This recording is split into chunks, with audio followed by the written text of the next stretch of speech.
Well, as we first showed you on Friday night on Vancouver Island Report, ferry fares are set to go up once again. The major routes could see an increase of 20% by 2016. The minor routes, though, will be hit much harder, with increases as high as 50%. And the people who depend on those minor routes say increases like that will threaten the very future of small communities. Our Steve Colterman has the story. This is the kind of increase that is very hard to take for a lot of commuters. Yeah, well, I think it's a big rip. The ferries are supposed to be part of our highway systems, not supposed to be for profit. And I think it's a rip. We commute about 4 times a week, and already it's about half the price of a mortgage for some people.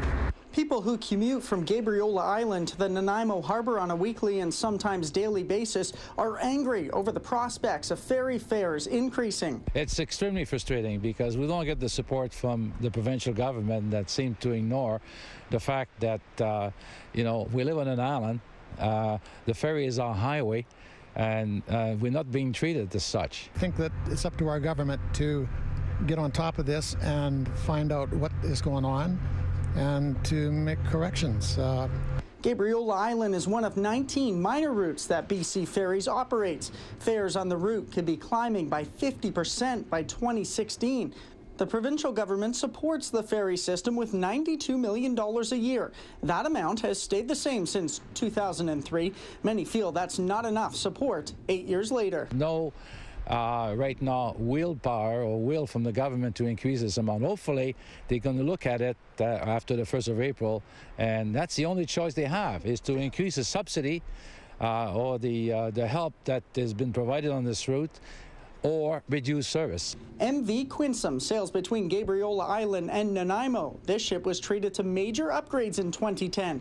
Close to $17 million was invested. That's good for 17 more years of service. If fares don't increase, many see fewer sailing times for MV Quinsam. If they're not increasing the $92 million, they will, BC Ferry will have no other choice but reduce service or have a 50% increase over 4 years. BC Ferries CEO David Hahn was not available for comment today, but whether there's an increase of 50% over the next 4 years or services reduced, commuters from Gabriola Island will be affected.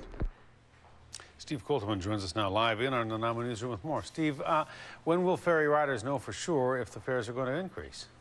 Well, Hudson, the process to determine whether or not ferry fares will increase will last the next 7 or 8 months. An independent commissioner will rule a preliminary price cap March 31st.